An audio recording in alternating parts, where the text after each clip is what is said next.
시청자 여러분 안녕하십니까? 뉴스 현장 시작합니다. 3.1절 106주년을 맞아 열린 기념식에서 최상목 대통령 권한대행은 3.1운동의 중요한 가르침은 우리 민족이 대의를 위해 하나가 됐던 통합의 정신이라며 지금 무엇보다 중요한 건 국민 통합이라고 강조했습니다. 일본에 대해선 국제정세에 효과적으로 대응하기 위해서는 한일 협력이 반드시 필요하다고 했습니다.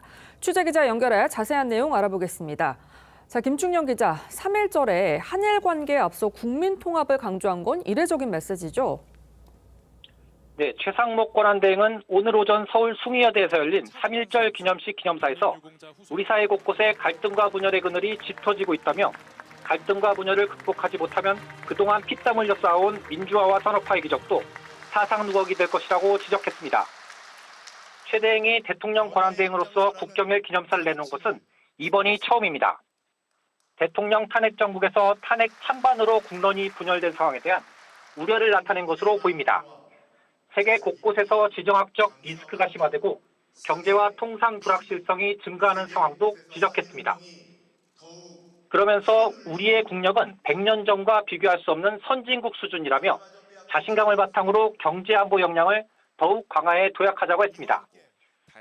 내일 정책 기조로는 올해 한일 국교 정상화 60주년을 계기로 한일 관계의 새로운 장을 열어나갈 수 있기를 기대한다며 엄중한 국제정세에 효과적으로 대응하기 위해 한일 간 협력은 반드시 필요하다고 강조했습니다.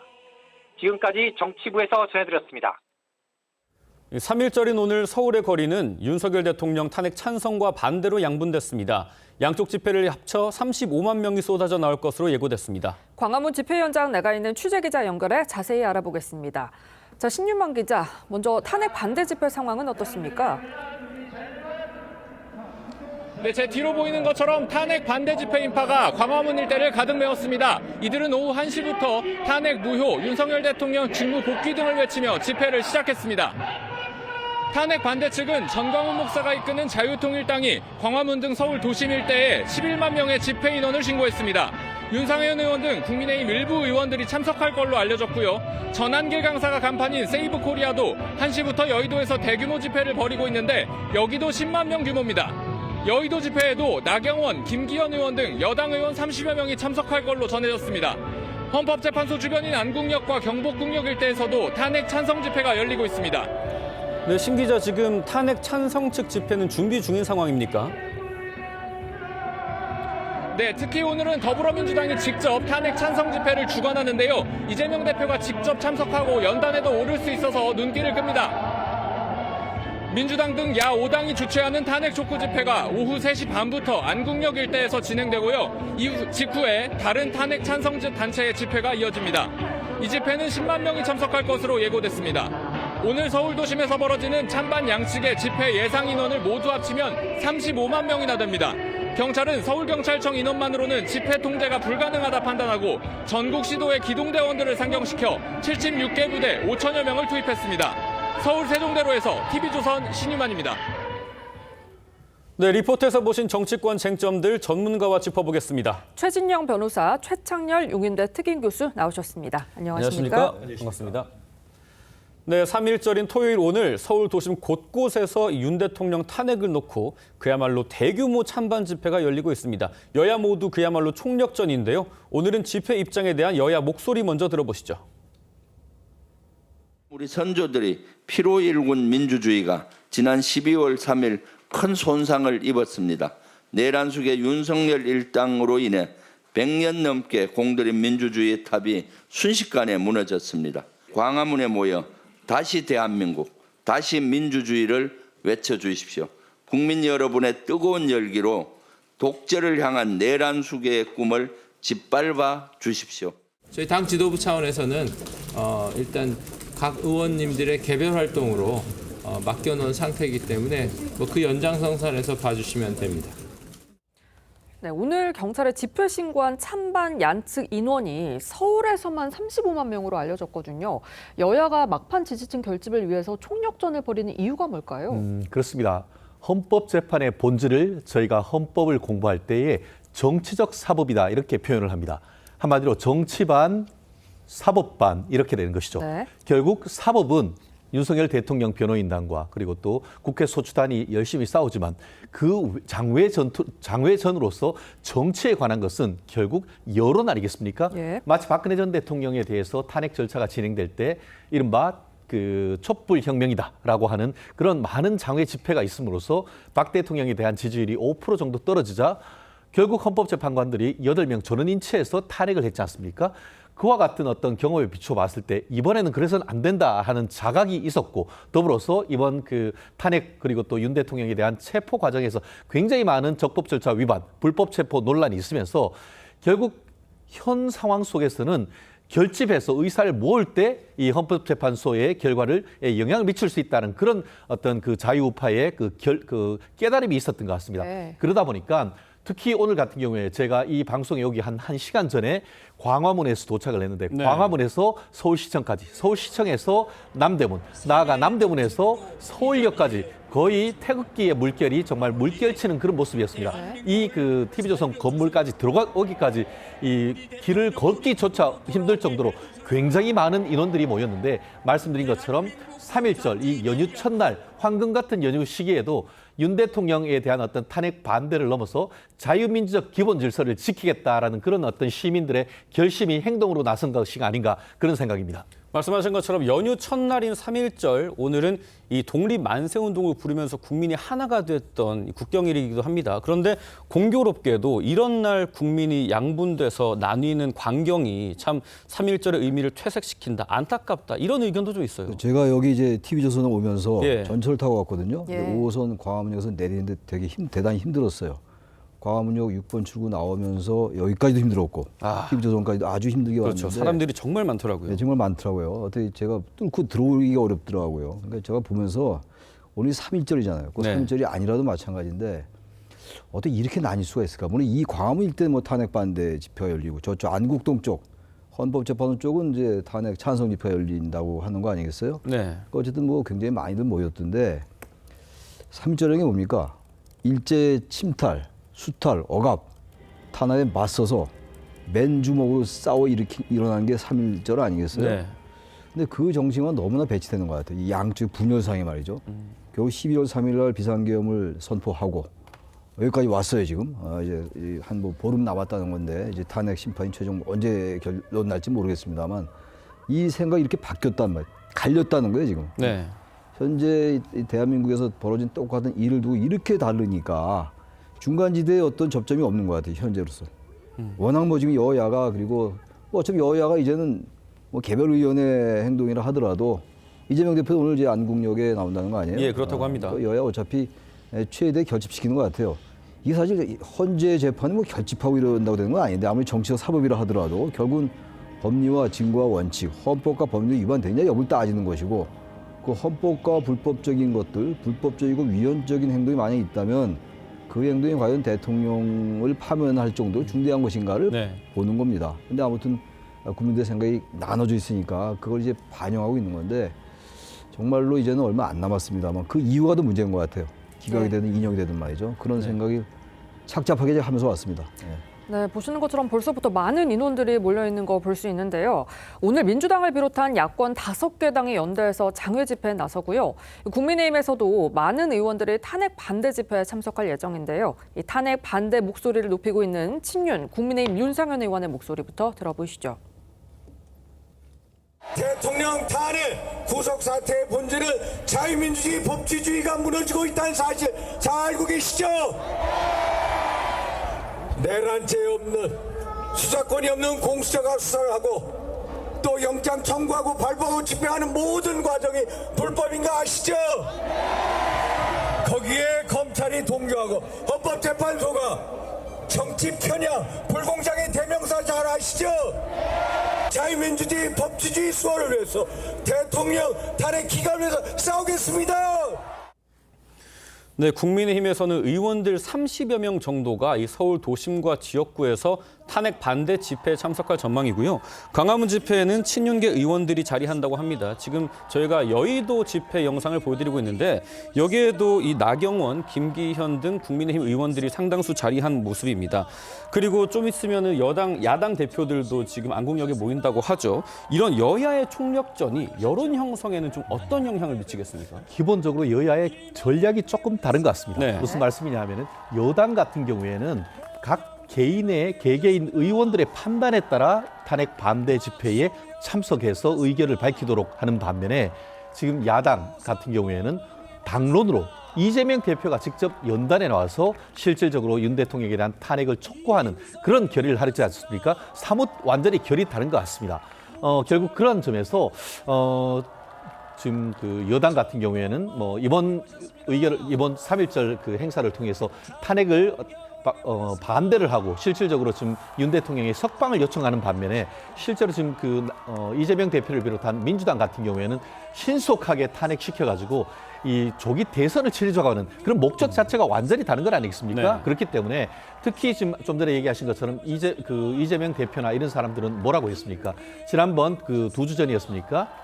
이 광주 5.18 광장에 이 탄핵 반대 집회를 하는 것에 대해서 많은 사람들이 왔을 때 그 속에서 동원됐다라고 얘기했는데 오히려 오늘 같은 경우에는 본인들이 탄핵을 찬성하는 집회가 당 차원에서 독려하고 실질적으로 당 대표가 나오도록 하는 이런 상황을 보면은 예전과 그리고 박근혜 전 대통령과 지금의 어떤 여론의 흐름이 사뭇 다르다. 결국 최근의 여론의 흐름이 윤석열 대통령을 복귀시키고 탄핵을 기각시키라는 그런 여론이 강하게 일어나니까 그에 대해서 당 차원에서 대응을 하고 있는데요.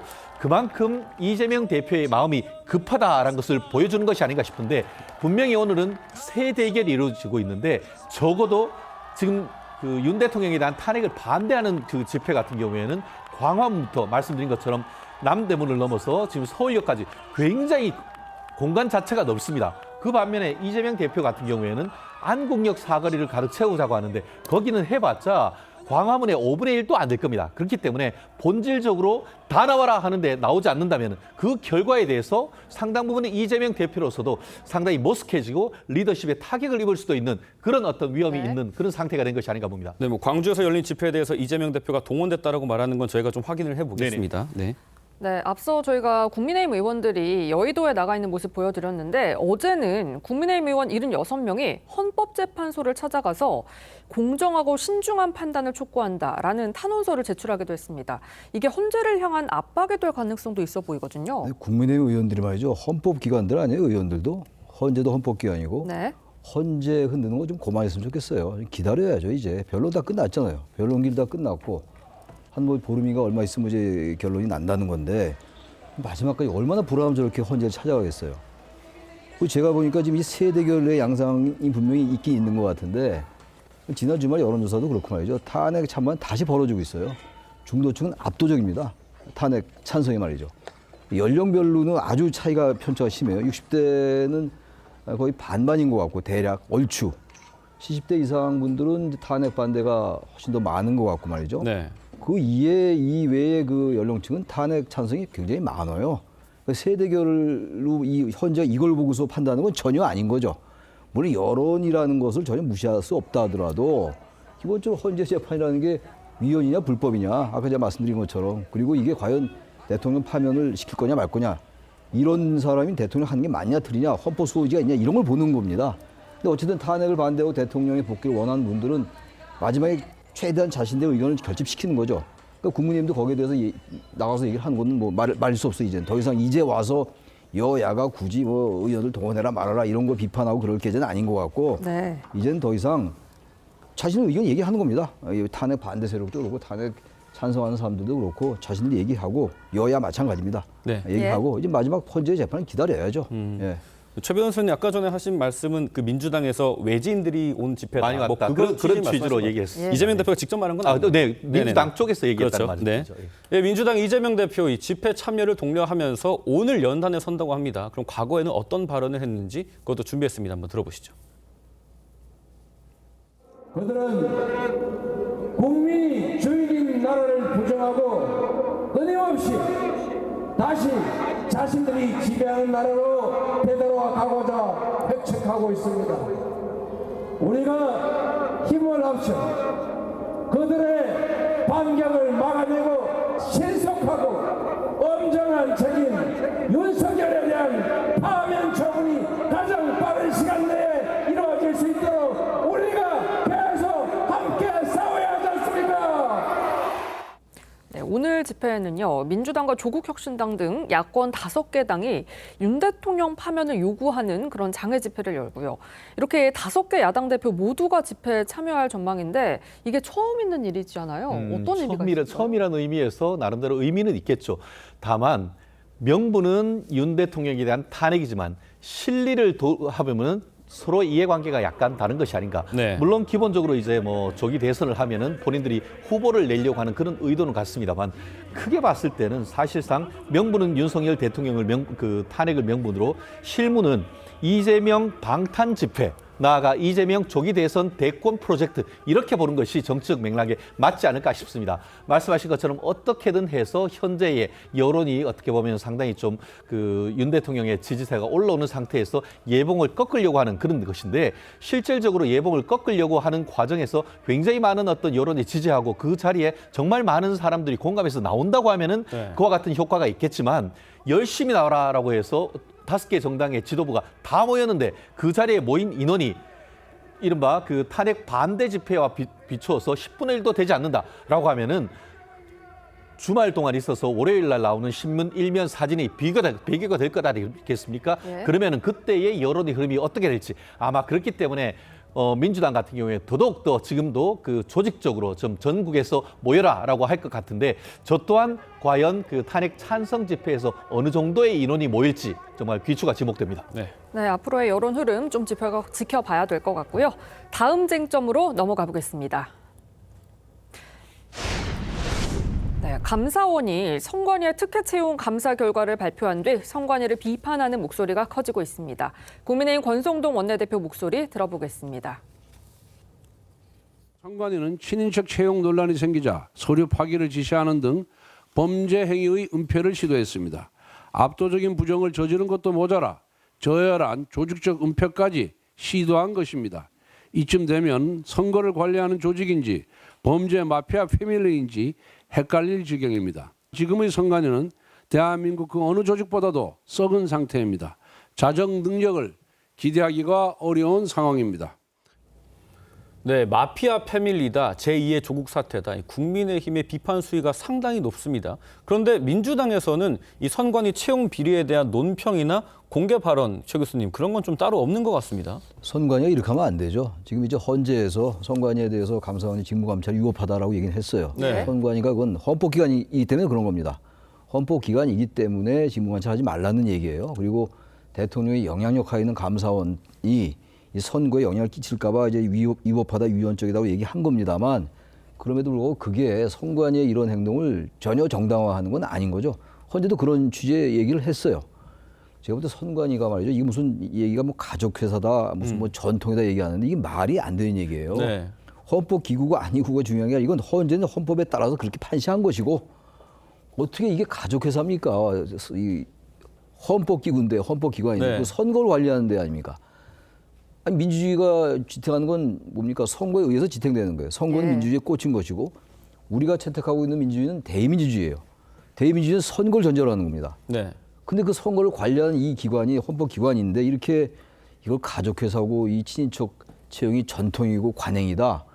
이런 얘기가 있어 왔는데 이거 제가 볼 때 헌재의 판시는 그건 헌법적 관점에서 얘기한 것이고 이거 국회에서 무슨 조치가 있어야 될 것 같아요. 네. 법을 만들든가 그래야겠죠. 무슨 어떤 제도를 만들어서 헌재를 관리할 수 있는지. 왜냐하면 감사원이 못한다고 이제 판시를 했기 때문에 직무감사 못하는 거예요, 이제는. 맞습니다. 그렇다면 이제 다른 법률을 만들어서 감사원이 아닌 국회가 됐건 어디가 됐건 선관위를 감찰할 수 있는 기구를 만들어야 되는 거 아니겠어요? 네. 이건 있을 수 없는 일이에요. 예. 상상할 수 없는 일이죠. 예.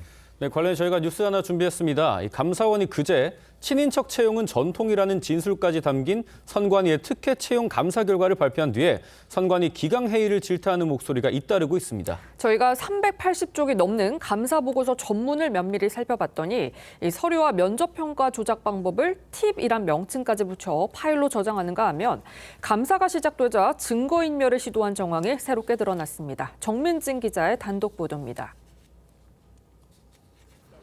2022년 2월 전남 성관위의 채용 담당자 A 과장은 경력직 채용 응시자 명단에 만 35세를 넘는 생년월일에 파란색을 칠해 면접위원들에게 배부했습니다.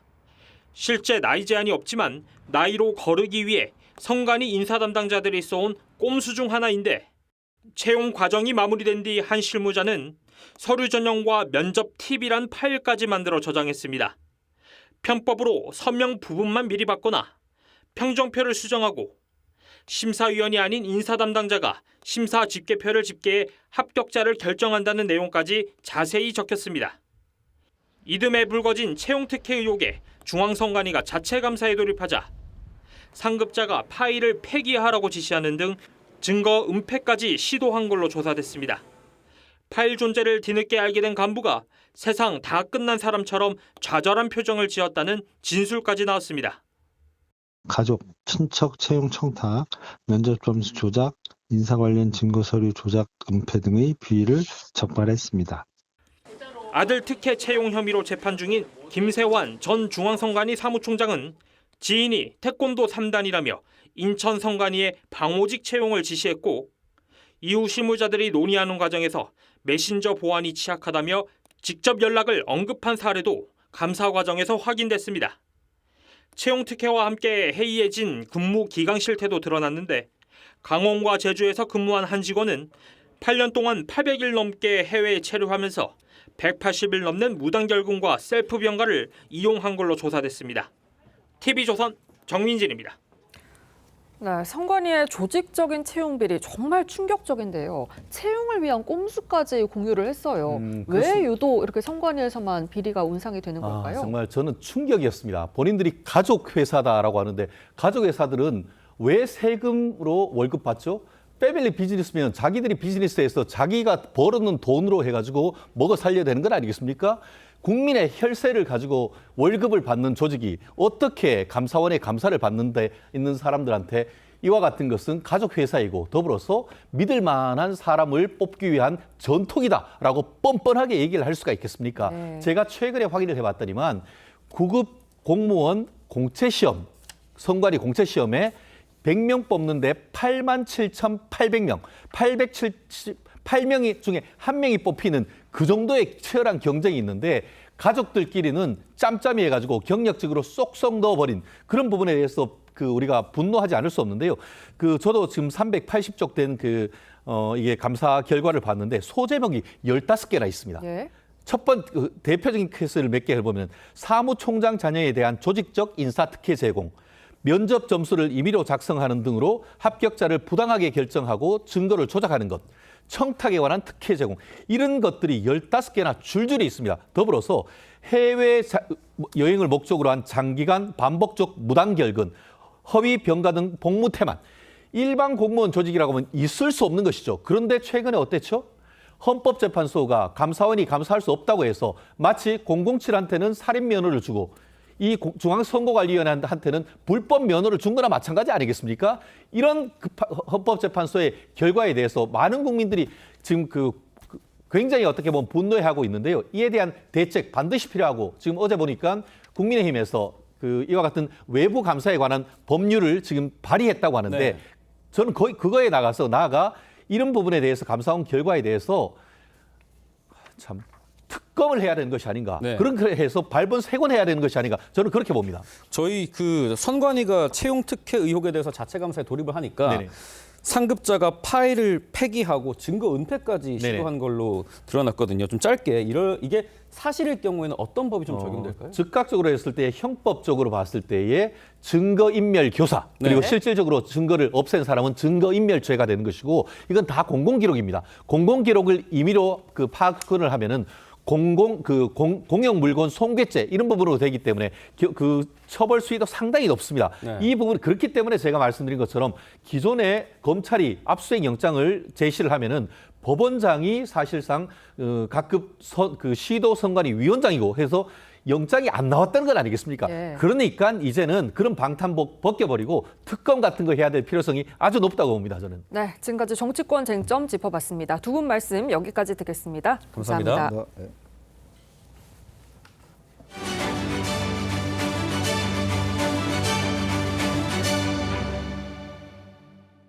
지난 총선 과정에서 사기 대출 혐의 등으로 논란의 중심에 섰던 더불어민주당 양문석 의원이 1심 재판에서 당선 무효형을 선고받았습니다. 당시 양 의원은 관행 대출이라며 혐의를 부인했지만 법원은 사업을 하지 않는 자녀 명의로 사업자 대출을 받은 건 사기라고 판단했습니다. 노도일 기자입니다. 민주당 양문석 의원이 법정에 들어갑니다. 양 의원은 지난 2021년 새마을금고에서 대학생 딸 명의로 사업자 대출 11억 원을 받아 서초구 아파트 구입 자금에 썼습니다. 지난 총선을 앞두고 논란이 일자 당시 양 후보는 SNS에 새마을금고 제안으로 이루어진 업계 관행 대출이라며 피해를 본 사람도 기관도 없다고 주장했습니다. 이자 절감을 위해서 딸아이의 편법 대출을 했던 저희 부부가 하지만 재판부는 사업자금으로 사용할 의사가 없음에도 대출을 받고 담보 제공자로 서명한 만큼 고의가 인정된다며 사기 혐의에 대해 징역 1년 6개월에 집행유예 3년을 선고했습니다. 당시 양 의원의 SNS 해명글도 객관적 사실과 다른 허위라고 판단했습니다. 법원은 양 의원과 함께 사기 대출에 가담한 부인에 대해서도 징역 2년에 집행유예 3년을 선고했습니다. 대출을 받고 3개월 뒤에 실제 사업을 하는 것처럼 거짓 증빙 서류를 제출한 혐의를 인정한 겁니다. 다만 양 의원이 서류 위조에 가담했다는 증거는 없다고 판단했습니다. 또 법원은 양 의원이 총선 후보자 등록 당시 서초구 아파트 가격을 9억여 원 낮춰 신고한 혐의에 대해서도 액수 차이가 커 단순 부주의로 보기 어렵다며 벌금 150만 원을 선고했습니다. 하지만 당선 무효형을 선고받은 양 의원은 여전히 사기 대출 혐의를 부인했고 저희들이 판단했던 것과 그다음에 검찰이 판단했던 간격은 컸고요. 항소할 방침을 밝혔습니다. TV조선 노도일입니다. 트럼프 미국 대통령과 젤렌스키 우크라이나 대통령이 종전 협상을 위해 만났지만 고성이 오가면서 회담은 성과 없이 끝났습니다. 정상회담이 파국을 맞으면서 우크라이나 종전 협상은 다시 안개 속으로 빠져드는 모습입니다. 변재영 기자입니다. 트럼프 미 대통령과 젤렌스키 우크라이나 대통령이 나란히 앉았습니다. 종전 협상과 광물 협정 논의를 위해서입니다. Your country is in big trouble. I know. You're not winning. 시작부터 트럼프와 젤렌스키는 서로 목소리를 높였습니다. Don't tell us what we're going to feel. We're trying to solve a problem. 그러면서 트럼프는 미국의 원조에 우크라이나가 감사를 표시한 적이 있냐면서 젤렌스키가 수백만 명의 목숨으로 도박을 하고 있다고 비난했습니다. You're not in a good position. You don't have the cards right now. With us, you start having cards. 50분 동안 진행된 회담은 소득 없이 끝났고 합동 기자회견은 무산됐습니다. 서명 절차만 남겨뒀던 광물 협정도 체결하지 못했습니다. 회담 직후 트럼프는 젤렌스키는 평화를 위한 준비가 안 됐다고 했고 젤렌스키는 우크라이나는 정의롭고 항구적인 평화가 필요하다고 밝혔습니다. TV조선 변재영입니다.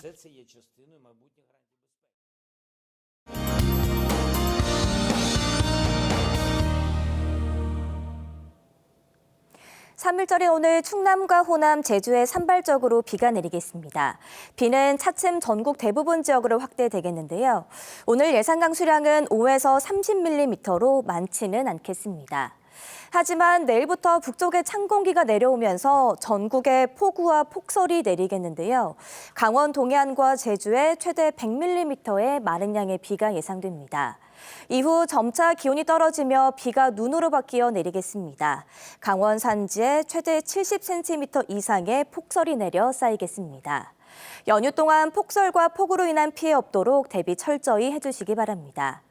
오늘 중서부 지역을 중심으로 초미세먼지 농도 나쁨 단계로 공기질이 나쁘겠습니다. 전국 하늘은 대체로 흐리겠습니다. 밤에는 수도권에 비가 소강 상태를 보이는 곳이 있겠습니다. 동해안을 따라서는 여전히 건조경보가 남아있는데요. 비가 내리며 차차 해제될 수 있겠습니다. 한낮 기온은 어제와 비슷하거나 조금 높겠습니다. 서울 12도, 대전과 전주 14도, 제주 18도 예상됩니다. 눈비가 내리며 내일 밤사이 기온이 크게 떨어지겠는데요. 특히 다음 주 화요일에는 서울의 아침 기온이 다시 영하권으로 출발하겠습니다. 날씨였습니다. 네, 3.1절 토요일 TV조선 뉴스 현장은 여기까지입니다. 함께해 주신 여러분 고맙습니다.